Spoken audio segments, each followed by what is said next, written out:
इनकी गवाही को सुनते हैं कि कैसे परमेश्वर ने अपने अनदेखे सामर्थी हाथ के द्वारा इस बहन को छूकर दुष्ट आत्मा से आजाद किया और इन्हें बच्चे के साथ आशीषित करके इनके परिवार को खुशियों से भर दिया। तो आइए देखते हैं इनकी गवाही को।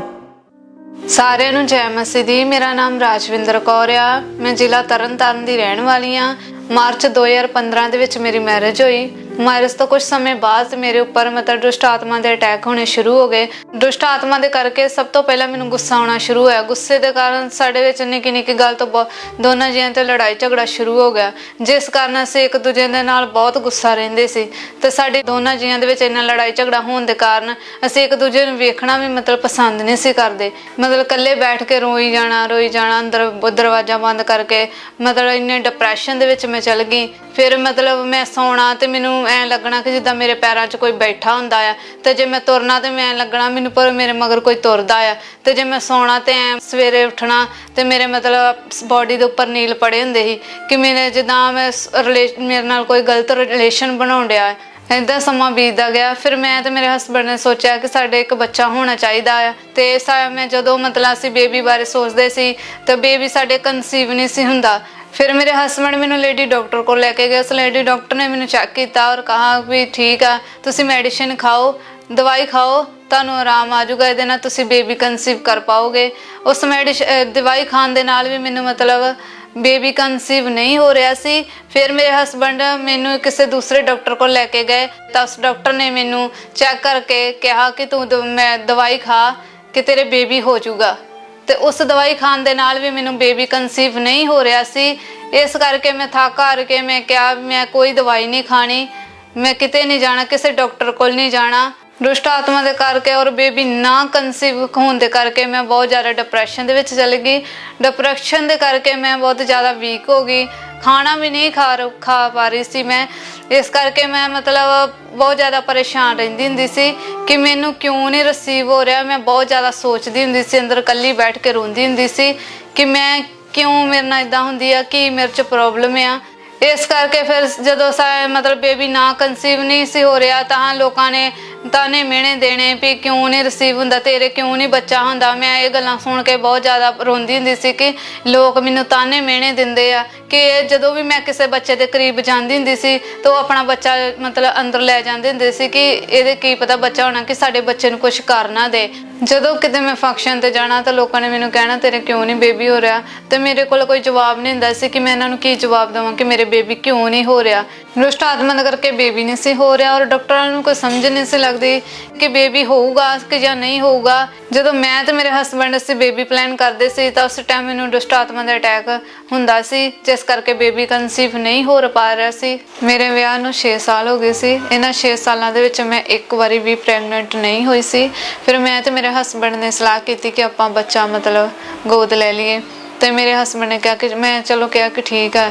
फिर मेरा माइंड मतलब ये कहता है कि नहीं मैं ना कोई दवाई हुण खानी आ तो ना मैं बच्चा ही मतलब गोद लैना आ। उस टाइम मैनू ये फील हुंदा सी कि मैनू बहुत ज़्यादा शर्मिंदगी महसूस हुंदी कि मेरे बच्चा क्यों नहीं हो रहा।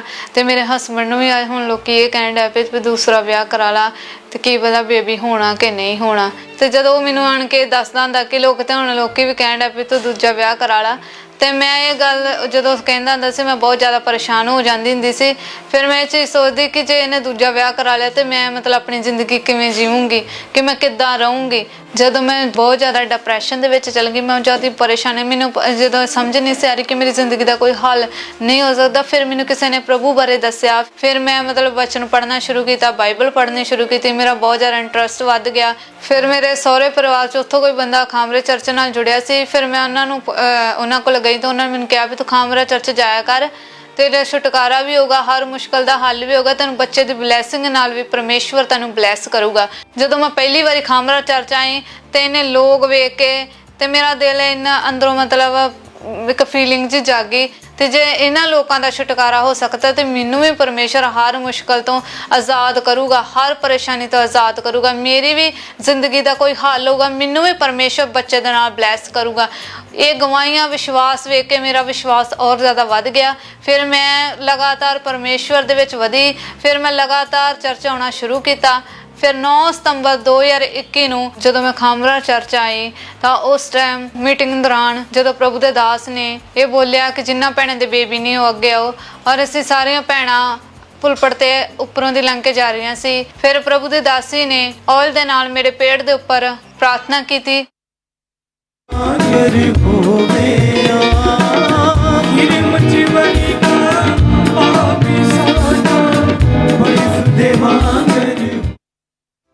उस प्रार्थना ਨੂੰ ग्रहण ਕਰਨ ਤੋਂ ਬਾਅਦ ਮੈਨੂੰ ਇੰਜ ਲੱਗਾ ਕਿ ਮੈਂ ਦੁਸ਼ਟ ਆਤਮਾ ਤੋਂ ਆਜ਼ਾਦ ਹੋ ਚੁੱਕੀ ਹਾਂ, ਮੈਂ ਬੱਚੇ ਦੇ ਨਾਲ ਬਲੈਸ ਹੋ ਚੁੱਕੀ ਹਾਂ। ਉਸ ਪ੍ਰਾर्थਨਾ ਤੋਂ ਬਾਅਦ ਮੇਰੇ ਤੇ ਕੋਈ ਅਟੈਕ ਨਹੀਂ ਹੋਇਆ, ਮੈਂ ਦੁਸ਼ਟ ਆਤਮਾ ਤੋਂ ਆਜ਼ਾਦ ਹੋ ਚੁੱਕੀ ਸੀ ਤੇ ਪਰਮੇਸ਼ਵਰ ਨੇ ਮੈਨੂੰ ਹਰ ਮੁਸ਼ਕਲ ਤੋਂ ਆਜ਼ਾਦ ਕਰਤਾ ਸੀ। ਉਸ ਲੈਂਡ ਪ੍ਰਾर्थਨਾ ਤੋਂ 1 ਮਹੀਨੇ ਬਾਅਦ ਮੈਂ अपना मतलब ਪ੍ਰੈਗਨੈਂਸੀ ਟੈਸਟ ਕੀਤਾ।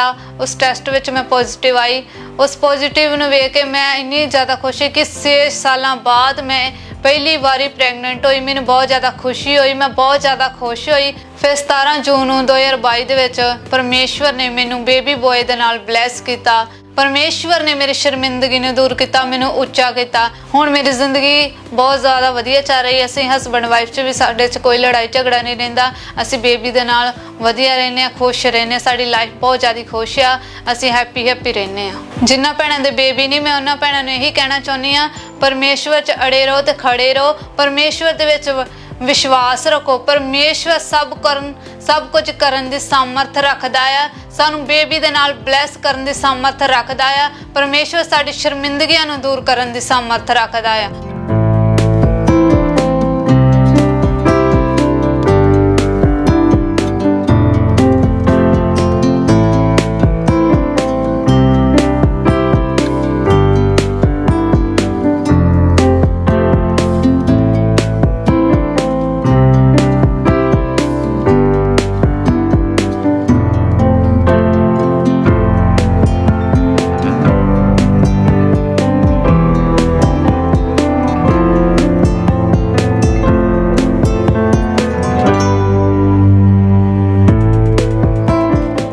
ਇਸ ਵੱਡੇ ਛੁਟਕਾਰੇ ਲਈ ਔਰ ਇਸ ਵੱਡੀ ਬਲੈਸਿੰਗ ਦੇ ਲਈ ਮੈਂ ਪਰਮੇਸ਼ਵਰ ਦਾ ਧੰਨਵਾਦ ਕਰਦੀ ਹਾਂ ਔਰ ਪ੍ਰਭੂ ਦੇ ਦਾਸ ਔਰ ਦਾਸੀ ਦਾ ਵੀ ਧੰਨਵਾਦ ਕਰਦੀ ਹਾਂ। ਸਾਰਿਆਂ ਨੂੰ ਜੈ ਮਸੀਹ ਦੀ।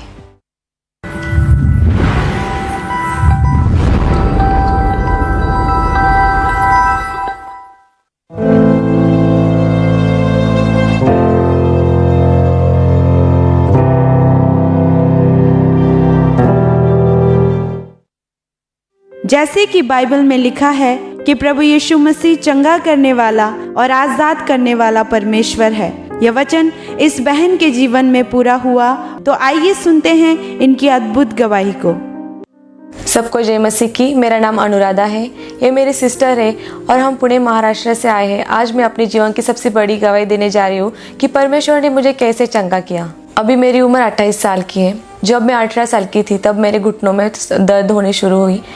पहले हमने इतना ध्यान नहीं दिया। मैं पेन किलर खा के सो जाती थी। जब रात को सोती थी तब मेरे घुटनों में बहुत सारा दर्द होता था। हम मालिशें करवाते थे, फिर भी मुझे कोई आराम नहीं पड़ता था। जब मेरी बॉडी में पूरी असहनीय दर्द होना शुरू हुआ तो मेरे घर वाले मुझे हमारे यहाँ के लोकल डॉक्टर को दिखाते थे और डॉक्टर मुझे पेन किलर के इंजेक्शन देते थे, टैबलेट देते थे, लेकिन वो टैबलेट और इंजेक्शन का मुझ पर कोई असर नहीं होता था। तब मेरे घर वालों ने डिसाइड किया कि हम बड़े हॉस्पिटल में जाते, जो पुणे में सबसे बड़ा हॉस्पिटल बोन स्पेशलिस्ट, हम उनके पास चले गए। तो उन्होंने मेरा एक्सरे निकाला, मेरे सीटी स्कैन किए, मेरा MRI किया और उसके बाद उन्होंने डिक्लेयर किया कि मुझे गठिया की बीमारी है। जब डॉक्टर ने मुझे बताया कि मुझे गठिया की बीमारी है तो मेरी फैमिली पूरी तरह से शॉक हो गई कि इतनी छोटी सी उम्र में ये कैसे हो गया।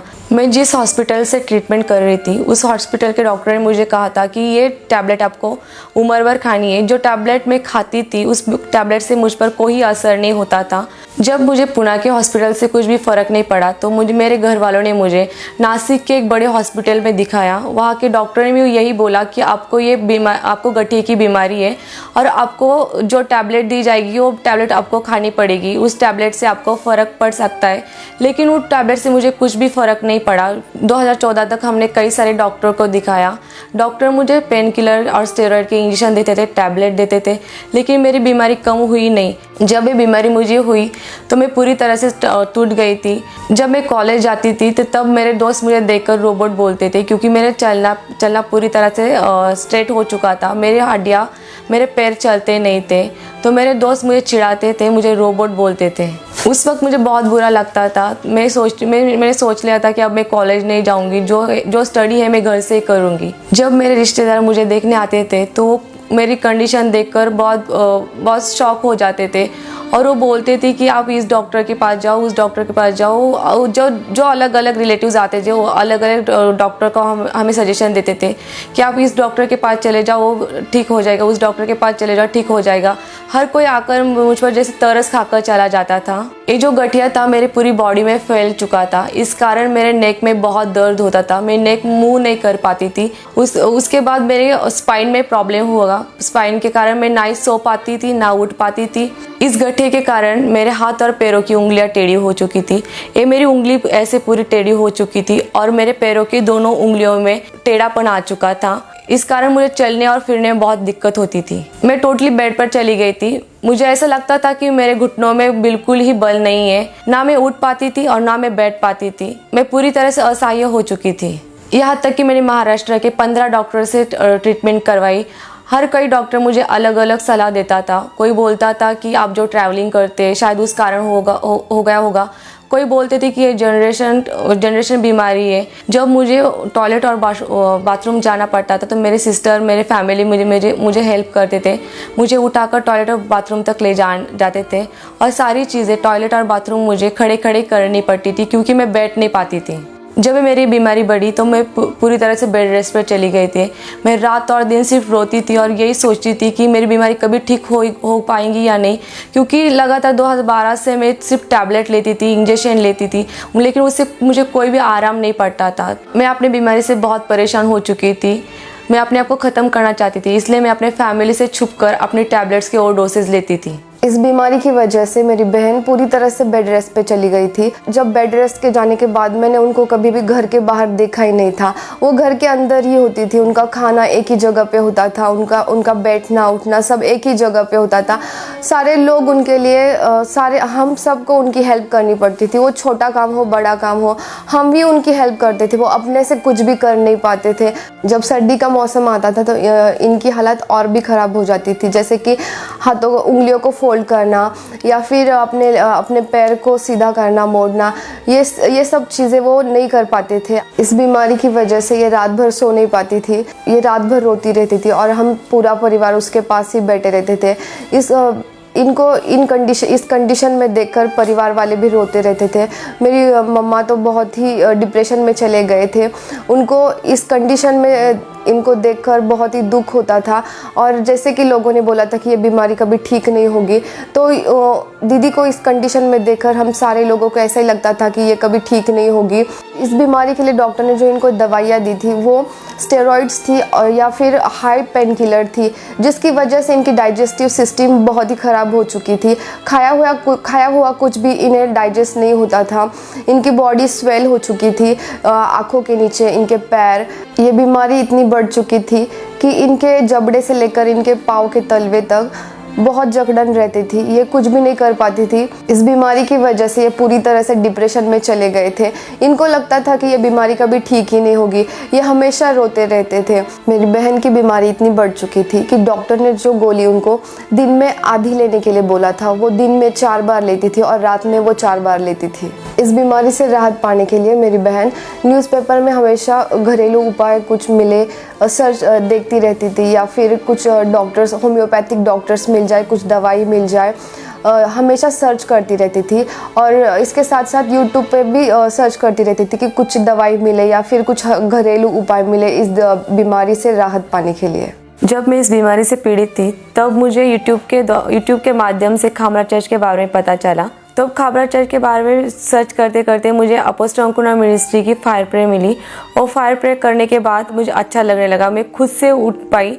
तो खुद से उठ पाने के बाद मुझे घर वालों ने मुझे देखा तो घर वालों ने बोला कि हम अपोस्टल अंकुरा मिनिस्ट्री में चल कर देखते हैं। तो हम अपोस्टल अंकुरा मिनिस्ट्री में आए। जब मैं पहली बार यहाँ आई तो मैं वो रात थर्सडे की रात थी। और थर्सडे की रात मैंने पूरी रात भर मैं एक भी टैबलेट नहीं ली, जो टैबलेट में 4 बार दिन में 4 बार रात में 4 बार लेनी पड़ती थी, और मैंने रात में और दिन में एक भी टैबलेट नहीं ली। फिर मैंने लगातार खामरा चर्च की ऑनलाइन मीटिंग को देखना स्टार्ट किया। जब लोग टेस्टिमनी देते थे कि मुझे परमेश्वर ने इस बीमारी से चंगा किया है, मुझे परमेश्वर ने उस बीमारी से चंगा किया है, तब मेरा फेथ बढ़ता था। और मेरा फेथ बढ़ने के बाद मुझे लगता था कि अगर परमेश्वर ने इन्हें चंगा किया है तो परमेश्वर जरूर मुझे भी चंगा करेगा, परमेश्वर जरूर मुझे भी अपने पैरों पर खड़ा करेगा। 1 जुलाई 2021 को जब मैं खामरा चर्च में आई, परमेश्वर के दास अपोस्टल अंकुर नरोजी ने जब बीमारों के लिए प्रे की, तो उस प्रेयर मैंने विश्वास के साथ अपने लिए ग्रहण की। अब अपनी चीजों के ऊपर, अपने फाइनेंस, अपनी लाइफ, अपनी फैमिली, अपने शरीर पर होली गोस्ट फायर को भेजो और बोलो शैतान तेरा कोई अधिकार नहीं, क्योंकि जिस जगह पे होली गोस्ट फायर होगी वहां वो काम नहीं कर सकता। रिलीज करो अपने फाइनेंस के ऊपर, फैमिली के ऊपर, शरीर के ऊपर, हड्डियों के ऊपर, घुटनों के ऊपर, उन चीजों के ऊपर जहां शैतान काम करना चाहते हैं। जैसे मैंने सामर्थ्य प्रार्थना को अपने लिए रिसीव किया तो पवित्र आत्मा ने मुझे छुआ।